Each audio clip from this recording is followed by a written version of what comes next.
Bonjour à tous. Dans un premier temps, je vous souhaite à tous mes meilleurs vœux pour cette nouvelle année 2020. Et dans cette première vidéo de l'année, nous allons voir ensemble comment créer un ISO personnalisé. Donc, suite à la demande de Michael Gut sur une de mes vidéos, excellent tuto, vous dites dans votre vidéo que c'est vous-même qui avez effectué votre ISO. Vous serait-il possible de faire un tuto pour la conception personnalisée d'un ISO ? Donc oui, et ce sera le travail d'aujourd'hui. Nous allons faire ça de manière graphique et simple. Nous allons, dans un premier temps, installer une application qui s'appelle Cubic. J'ai préparé une petite commande toute prête que je mettrai dans la description. Il vous suffira de faire copier, ouvrir votre terminal et de la coller, tout simplement. Tapez votre mot de passe. Appuyez sur Entrée pour continuer ou CTRL-C pour annuler, je fais Entrer. Et tout le reste se fait tout seul. Cubic est compatible avec les distributions de base Ubuntu et donc ses dérivés. Donc là, je suis sur Linux Mint, je peux l'utiliser. Et pour la démonstration, j'ai décidé de créer un ISO personnalisé sur une base d'Ubuntu Mate. Donc depuis mon Linux Mint, je vais créer un ISO Ubuntu et ça fonctionne dans l'autre sens car le fichier personnalisé que vous avez sur l'autre vidéo est à base sur une Linux Mint et je l'ai créé depuis une machine virtuelle Ubuntu, donc ça ne pose pas de souci. Après, ces dérivés, Pop! OS, etc., je n'ai pas testé, donc je ne peux pas garantir à 100% que ça fonctionnera, mais c'est censé fonctionner.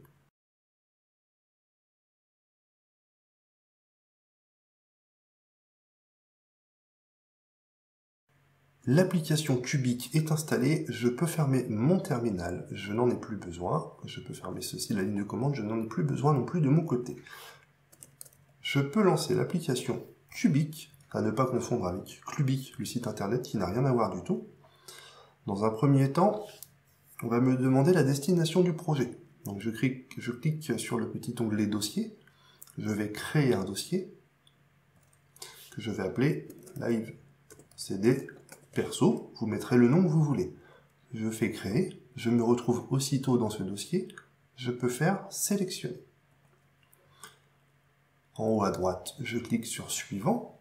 Là, il va me demander l'image de base. Donc, je vais prendre l'Ubuntu Mate que j'ai téléchargé précédemment, pour vous faire gagner du temps.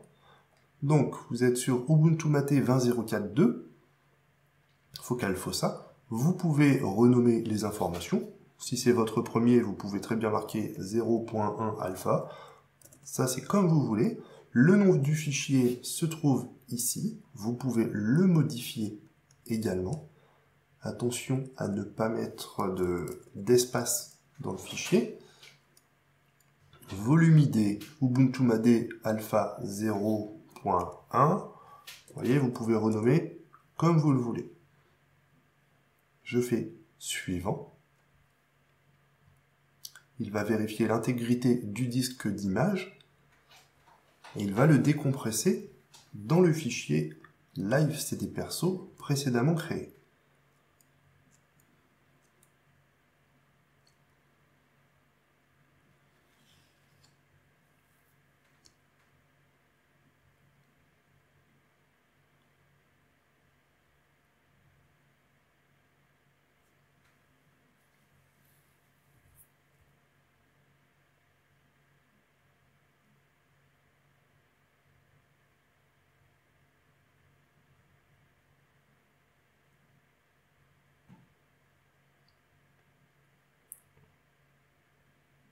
Et vous voici sur le terminal de l'ISO. Donc là, nous allons commencer à modifier l'ISO.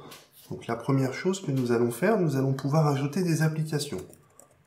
Donc je mets sudo par habitude, mais c'est pas nécessaire, nous sommes déjà root. apt install, je vais ajouter par exemple Handbrake pour les compressions vidéo.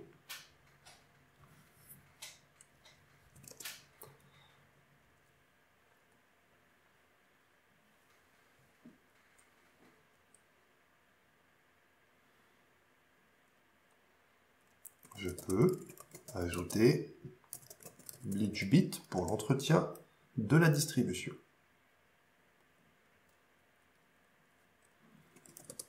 je peux installer NCDU qui va nous permettre de voir la taille dossier par dossier. Et je vais installer VLC qui va me créer une erreur. Donc je l'installe pour que vous puissiez voir.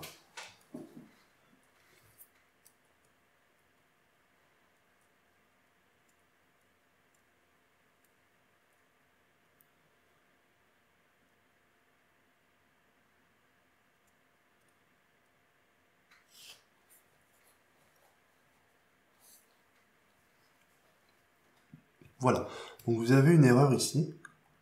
Warning, using insecure memory. Tout simplement, VLC, une fois installé, tente d'accéder à la partition swap, et sur le live CD, il n'y a pas de swap. Donc, dans ce cas-là, le travail fait précédemment n'est pas perdu, mais si vous continuez, vous pouvez faire votre ISO, l'ISO ne fonctionnera pas. Je crois même que maintenant, avec les nouvelles mises à jour sur Cubic, vous ne pouvez même plus faire l'ISO. Donc, dans ce cas-là, il vous suffit de retirer la dernière application, donc dans mon cas VLC. Vous n'avez pas besoin de tout reprendre à zéro. Je retire VLC, et comme ça, mon ISO sera fonctionnel. Ensuite, je veux personnaliser un petit peu les sessions utilisateurs.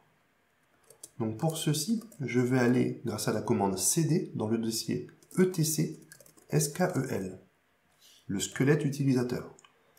Si je fais ls pour le lister, actuellement il est vide.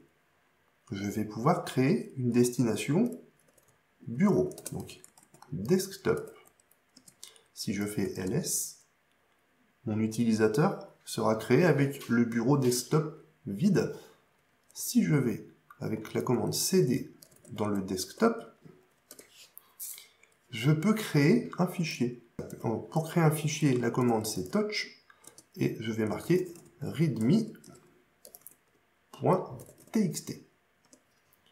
Je peux ouvrir ce fichier et enregistrer du texte.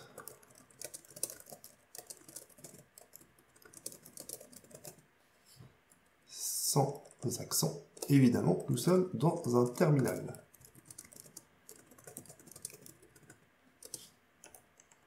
Voilà, pour enregistrer, comme d'habitude, CTRL-O, Entrée, CTRL-X.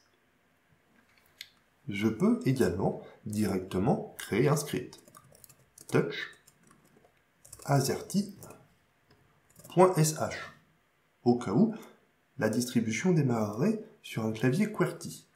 Donc je crée azerty.sh, j'ouvre le fichier azerty, j'informe l'interpréteur que je crée un script en bash.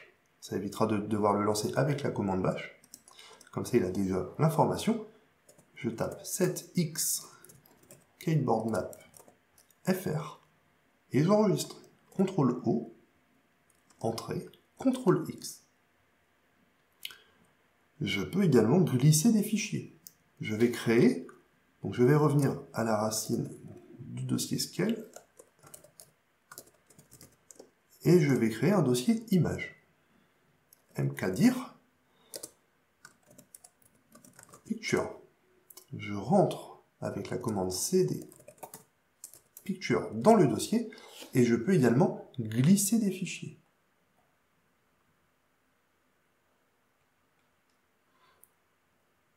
Copier. Voilà. Il y a une chose importante que j'ai oublié de faire juste avant, donc on va retourner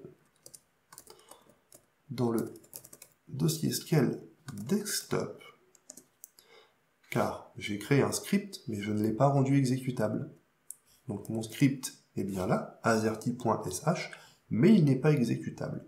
Pour rendre un script exécutable, chmod plus x azerty.sh. Vous pouvez ajouter les fichiers que vous voulez, créer l'architecture que vous voulez dans le SKEL. À chaque fois que vous créez un utilisateur sur une distribution installée grâce à votre distribution, les fichiers seront là où vous l'avez décidé. Vous pouvez installer les applications également que vous souhaitez, à condition qu'elles ne créent pas d'erreur comme on l'a vu avec VLC. Par contre, je vous conseille de ne pas retirer de distribution. Je ne peux pas vous expliquer pourquoi, parce que même moi je ne le sais pas, mais par exemple si je désinstalle LibreOffice depuis la distribution, l'ISO va se créer, tout va se faire très bien, et je vais avoir des erreurs au contrôle de démarrage lorsque Ubuntu démarre. Vous avez un contrôle de cohérence des fichiers, et dans ce cas-là, l'ISO ne fonctionne pas. Donc ajoutez les applications que vous voulez, mais n'en retirez pas. Je vais également ajouter une dernière application, Genie, petit éditeur pratique pour les commandes. C'est sûr, si j'oublie install, ça ne fonctionnera pas.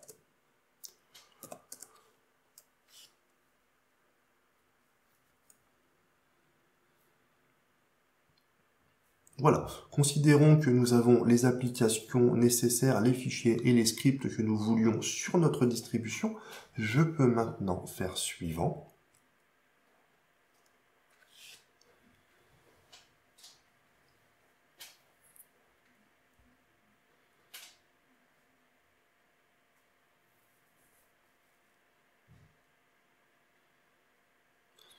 Et nous voici dans la sélection. Alors ça, vous l'avez sur Ubuntu parce que vous avez l'installation normale ou l'installation minimale. Donc si je vais sur Genie par exemple, que j'ai installé précédemment, je peux cocher minimal. Et là, il me dit, les paquets marqués seront désinstallés durant l'installation. Donc si je coche minimal à Genie, Genie sera installé en version typique complète, mais Genie ne sera pas installé sur la version minimale de l'installeur d'Ubuntu. Donc à vous de faire votre sélection, et vous pouvez également retirer les applications installées du système directement, si elles ne vous servent pas, à ce moment-là. Imaginons que vous ne vouliez pas de LibreOffice, comme je l'ai dit juste avant. Donc vous le laissez sur la distribution, mais au moment de la sélection, il est plus loin, nous allons y arriver, voilà, je peux décocher, ben là il est déjà décoché, mais j'aurais pu décocher LibreOffice ici pour retirer tout ça. Donc c'est à vous de faire votre choix, la version complète et la version minimale.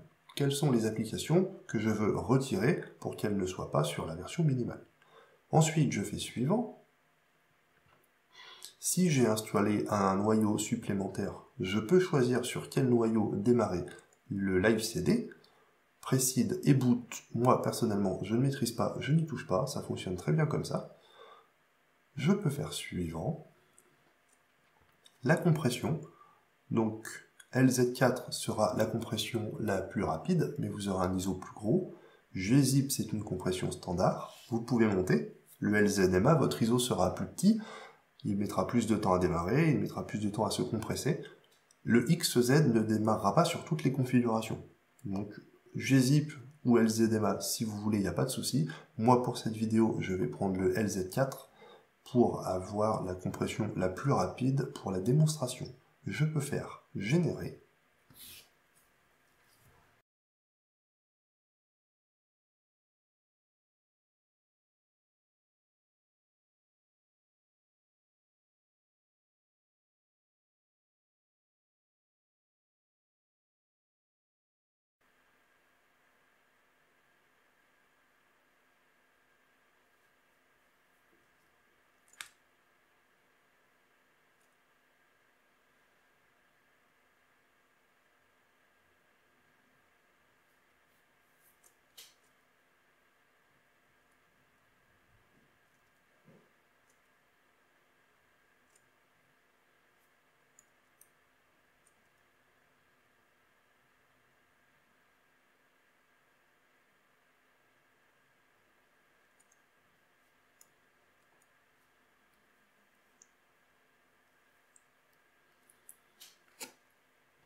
Et voici le récapitulatif.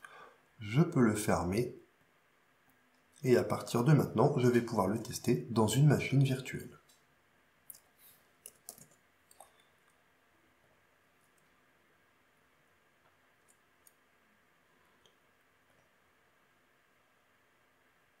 Donc, je vais créer une nouvelle machine. Je vais aller chercher mon fichier ISO, donc dans mon dossier personnel, live cd perso, Ubuntu Mate 20.04 01 alpha. C'est le nom que je lui avais donné pour la démonstration. Suivant. C'est un Linux 64 sur un noyau 5, c'est bon. Suivant. Je vais l'appeler livecd test. Et je vais le mettre dans VMware livecd test également. Le disque dur, je n'en ai pas besoin. Je vais lui mettre 4 Go de mémoire, ça suffira largement. Et je démarre pour vérifier que mon ISO personnel fonctionne bien. Donc là, nous allons avoir la vérification des fichiers de l'ISO. Et si vous avez désinstallé un peu trop de paquets, souvent vous avez une erreur qui se crée à ce moment-là. Donc moi, par habitude, je ne supprime aucun paquet et je les coche pour la désinstallation après l'installation du système. Comme ça, j'ai le système avec les applications que je veux, mais mon ISO reste parfaitement fonctionnel.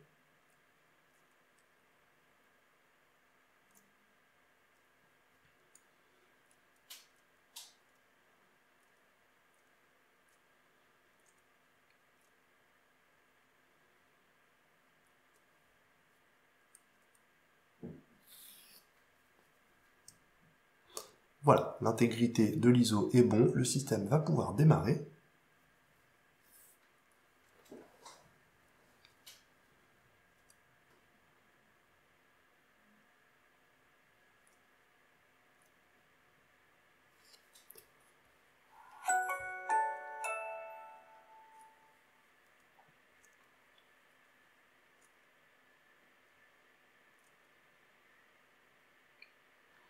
Je vais le mettre en français.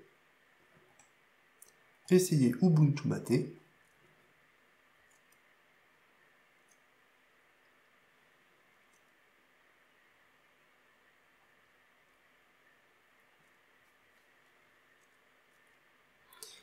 Et vous voici sur votre ISO que vous pouvez installer. Vous avez sur le bureau un fichier README qui vous dit bonjour et merci de visionner mes vidéos. Bonne et heureuse année 2020, c'est ce que nous avions tapé juste avant. Nous avons un script sur le bureau. Donc là, vu que j'ai choisi français, le clavier est déjà en AZERTY. On va le passer en QWERTY.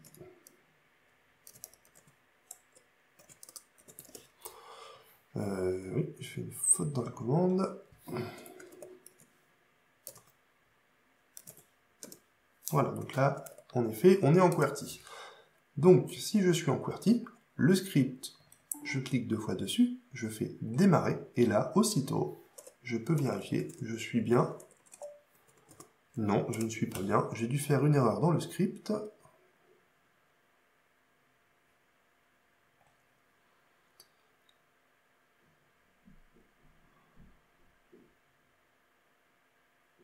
Eh bien, non.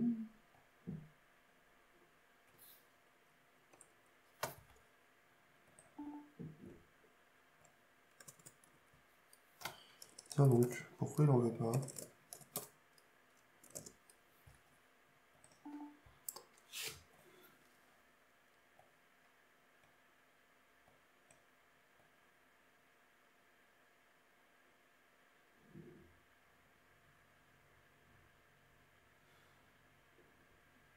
Oui. L'erreur est là, c'est pas USR que j'aurais dû taper, c'est bin. Elle vient de là, l'erreur. Donc là, si je le remets en US, je suis bien en QWERTY. Et si je lance le script, je passe bien en AZERTY. Donc, petite erreur sur le script, je vais le corriger dans la vidéo, je mettrai une petite note, hein, ça vous évitera de faire un ISO avec des erreurs. Mais donc, vous voyez que le script est fonctionnel. Si je vais dans le dossier utilisateur, si je vais dans le dossier picture, j'ai mon image qui est là. Oui, parce que je l'ai mis en français, ça a démarré avec le nom image, et donc picture, mais sinon l'image est bien là. Et si je vais dans les applications, vous avez Genie qui est installé, d'ailleurs c'est lui qui s'est ouvert juste avant. Nous avons bien Handbrake qui est fonctionnel. Donc là, je n'ai pas la résolution, par contre, on voit pas grand chose. On va aller changer ça. Ça sera plus simple pour vous. Voilà. Toc. Voilà. Donc vous avez Handbrake sur votre Live CD. Vous avez Genie. Et si j'ouvre le terminal,